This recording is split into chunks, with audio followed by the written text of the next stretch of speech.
اليوم تم تكريمي من قبل الملتقى الآفاق للتنمية والثقافة كرئيسة مجموعة عقيلات السفراء العرب والمنظمات الدولية في المغرب لدورنا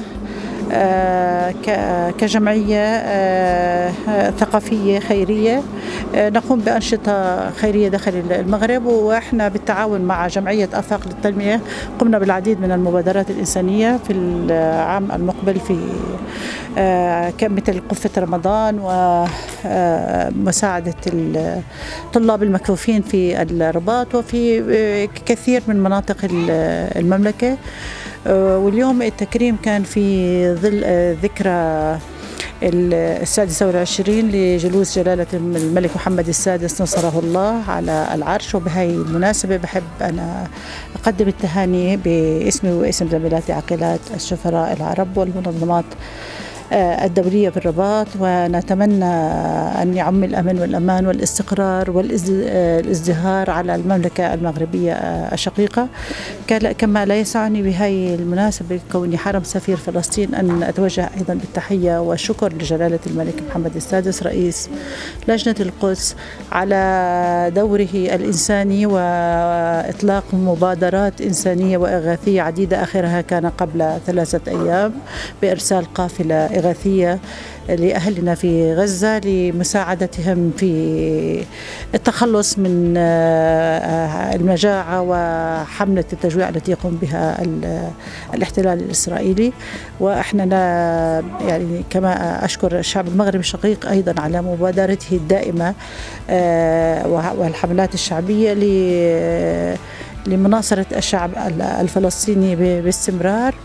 وبهاي المناسبة كمان بشكر أهل مدينة خريبقة على الاستقبال الجميل والجيد، وكما عودونا دائما الترحاب والأنشطة الثقافية والتنموية التي نجدها في هذه المدينة. نتمنى لها مزيدا من التوفيق والازدهار. سعيدة جدا أن أحضر اليوم الافتتاح الدورة 9 لمنتدى الآفاق للثقافة والتنمية بمدينة خريبقة الجميلة.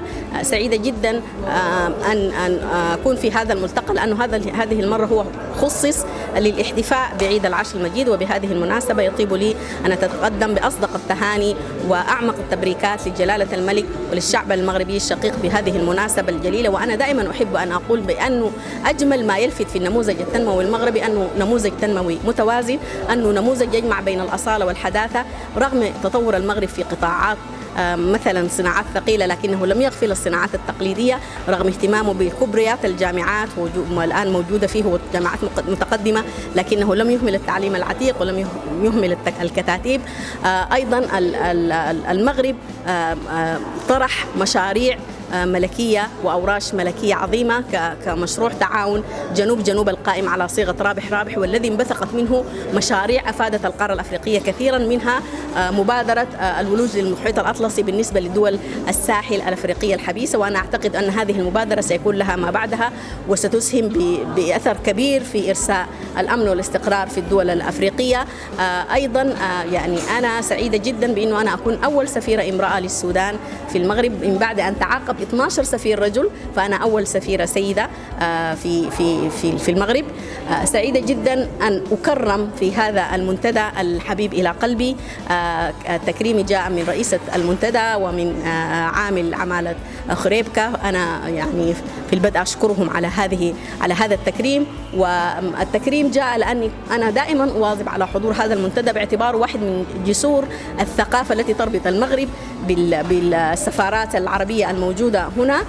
كنت دائما أحرص بأن أكون جزء من هذا المنتدى وأقدم فيه ما أستطيع أن أقدم فيه لمحة عن العلاقات السودانية المغربية، وهي بالمناسبة علاقات ضاربة في القدم، ويمكن جعلها أو نصيب الثقافي هو أبرز النصيب في هذه العلاقات. هي علاقات ممتدة تاريخيا وطدتها الدين وطدتها روابط اللغة، أيضا من الأشياء التي وطدتها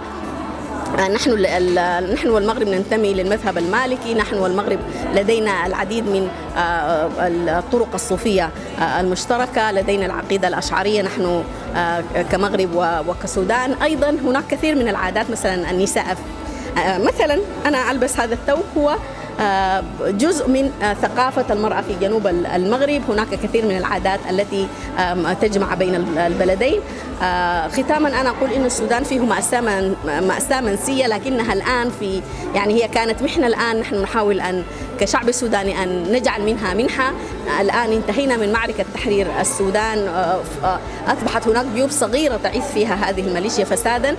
انطلقنا من مرحلة التحرير للتعمير، ونأمل أن يكون للمغرب نصيب كبير جدا في إعمار السودان بما هو معروف للمغرب من أيادي بيضاء، سواء كان أيادي بيضاء للقضية الفلسطينية والدعم الإنساني الذي قدمته، أيادي بيضاء للدول الأفريقية التي مرت باضطرابات أمنية وما إلى ذلك. فنحن يعني نتفائل خيرا بأنه سيكون للمغرب نصيب أكبر في إعمار السودان، إعمار ما دمرته الحرب في السودان. شكرا جزيلا.